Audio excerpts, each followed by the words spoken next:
मेरी तरह ही ज़्यादातर लड़कियां प्यार में हिंसा और ज़बरदस्ती की शिकार होती है। विरोध करने की जगह चुप्पी साध लेती है। बॉयफ्रेंड की ज़बरदस्ती को नीति मान बैठती है। रिलेशनशिप के शुरुआती 2 साल मैंने भी वह सब कुछ झेला, सहन किया जो ज़्यादातर लड़कियां करती हैं। दरअसल मैं उसे खुद से भी ज़्यादा प्यार करती थी और यही वजह थी कि उसकी हिंसक प्रवृत्ति भी मेरी आंखें नहीं खोल पा रही थी। बात बात पर उसका गुस्सा हो जाना, एकदम हाथ उठा देना और जबरदस्ती शारीरिक संबंध बनाना, वह परे गुस्सा होने पर हर चीज का सरलीकरण कर देना। मैं यह सब झेल रही थी क्योंकि मुझे लगता था धीरे धीरे वह सुधर जाएगा और शादी के बाद सब कुछ ठीक हो जाएगा। लेकिन यह मेरी भूल थी और अपने ऊपर होने वाली जाति के लिए मैं खुद ही जिम्मेदार थी। हमारे रिश्ते की शुरुआत चंडीगढ़ से हुई। पढ़ाई के दौरान वो मुझे मिला। मिला क्या, दरअसल वो मेरा सीनियर था और 1 साल के भीतर ही हम रिलेशनशिप में आ गए। खूब बातें होने लगी। मैं जब भी बीमार पड़ती सबसे ज़्यादा परवाह वो ही करता। मुझे डॉक्टर के पास ले जाने से लेकर दवाई लाने और छोटी छोटी बातों पर हालचाल जानने तक ऐसा लगता कि दुनिया में मेरे सिवाय उसके लिए कोई दूसरी चीज़ मायने ही नहीं रखती। मैं अपनी सहेली के साथ हॉस्टल में रह रही थी और वो दोनों एक जगह ही के थे। पता नहीं कब मेरी सहेली उसकी बहन बन गई और उसने हर बात पर उसकी इतनी तारीफ की कि मेरी आंखों पर पट्टी बंध गई। रूम में जब भी कोई बात होती बिना राकेश की शुरुआत ही नहीं होती थी और हर बात के केंद्र में वो ही रहता। उससे ही बातें शुरू होती और उस पर ही खत्म होती।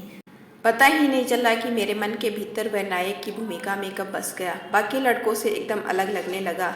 मैं अपनी हर छोटी छोटी बातें शेयर करने लगी। एक दिन भी बात नहीं होती तो मेरे भीतर निराशा का भाव जागने लगता। अंदर से न जाने कैसी बिजली कूद उठती कि मैं आतुर हो उठती बात करने और मिलने के लिए। इस तरह मैं उसके साथ घंटों बिताने लगी। पता ही नहीं चला कब कॉलेज में उसका आखिरी साल आ गया। अभी आपके सामने उसकी बात कर रही हूँ तो एक क्रूर गुंडे की तरह उसका चेहरा मेरे आंखों के आगे उभर रहा है, जबकि उस वक्त ये ही वही चेहरा था जो मुझे बाकी सभी चेहरों से एकदम अलग और मासूम लगता था। खैर, यादें काफ़ी लंबी है। साल 2013 था। हम रांझना फिल्म देखकर लौट रहे थे। कोमल भी थी। हम हॉस्टल में न जाकर सीधे उसके कमरे पर चले गए। यह कोमल का ही प्लान था और मुझे भी कोई आपत्ति नहीं। खाना बाहर से ही पैक करा कर लाए थे। ड्रिंक, खूब बातचीत और खाना खाने के बाद कोमल दूसरे कमरे में सोने चली गई। अब मैं और वो ही साथ थे। मैं उसकी बाहों में न जाने कितने सपने देखने लगी। वो कुछ और ही चाहता था और मैं तैयार नहीं थी। मैंने ऐसा कुछ सोचा भी नहीं था। इसलिए जब उसकी छेड़खानी बढ़ने लगी तो मैं एकदम से गुस्सा हो गई और कोमल के साथ दूसरे कमरे में जाने लगी। उसको यह बात इतनी नागवार गुजरी कि वो झटके से बौखला गया। उसने मेरे पूरे शरीर को झकझोरते हुए मुझे वापस खींच लिया और जोरों से एक चांटा जड़ दिया। आंखों में बस आंसू ही बहते रहे। कुछ समझ नहीं आया था। दिमाग सन रह गया था।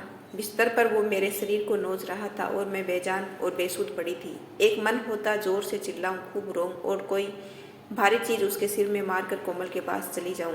मैं अंदर से टूट गई थी और उसे बस अपनी भूख मिटानी थी। मेरे आंसू, बेसुध पड़ा शरीर और सिसकियां, उसे किसी चीज से मतलब नहीं था। उस रात 3 बजे तक मैं रोती रही और उसने एक बार भी मुझे नहीं मनाया। उल्टा वह बिस्तर पर सो रहा था। अगले दिन मैंने कोमल को सारी बातें बताई। उसने जो बोला मुझे अपने कानों पर यकीन ही नहीं हुआ। उसका कहना था कि रिलेशनशिप में यह आम बात है, भूल जाऊं। 1 हफ्ते तक मैं इतना गुस्सा थी कि उसकी शक्ल भी देखना नहीं चाहती थी। लेकिन घर में कोमल, फोन और मैसेज में उसका भोलापन, माफ़ी के मैसेज और बार बार फ़ोन। पता नहीं क्या हुआ, मैं उससे अपने रिलेशनशिप को ख़त्म ही नहीं कर पाई। कई बार ऐसा ही हुआ।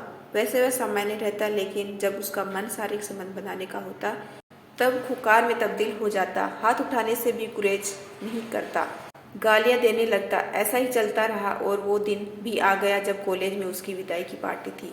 उस दिन भी उसने वैसा ही किया जैसे राजना फिल्म देखने के बाद। इसके बाद मैंने उसे दूरी बना ली। वो कई कई फ़ोन करता, मैं कम का ही जवाब देती। मुझे उससे नफरत हो गई थी। कॉलेज ख़त्म हुआ, मैं दिल्ली आ गई और यहाँ एक प्राइवेट कंपनी में काम करने लगी। फिर मेरी उससे कोमल की शादी में मुलाकात हुई। शादी मुंबई में थी और वह भी आया था। उसके और मेरे बीच दूरी थी, लेकिन वह ऐसा दिखा रहा था जैसे उसकी कोई गलती न हो, बेहद भोला हो। मैं उसकी शक्ल भी देखना नहीं चाहती थी, लेकिन दोस्तों के बीच बेमन से उसकी बातों का जवाब दे रही थी। अचानक फेरों के वक्त वह मेरे करीब आ गया और उसने मेरा हाथ पकड़ लिया। उसका स्पर्श होते ही मैं अंदर तक हिल गई। पूरा शरीर मानो पसीना पसीना होने लगा। मैंने उसके हाथ को झटका और वहाँ से दूर हो गई। वह मुस्कुराता था। उसकी शक्ल अभी भी भोली लग रही थी, लेकिन अंदर से वो किसी जानवर से कम नहीं था। जो सिर्फ शरीर का भूखा हो। यदि आपको मेरा छोटा सा प्रयास अच्छा लगा हो तो चैनल को लाइक शेयर एंड सब्सक्राइब कीजिए। आपका अपना कीमती समय देने के लिए दिल से धन्यवाद।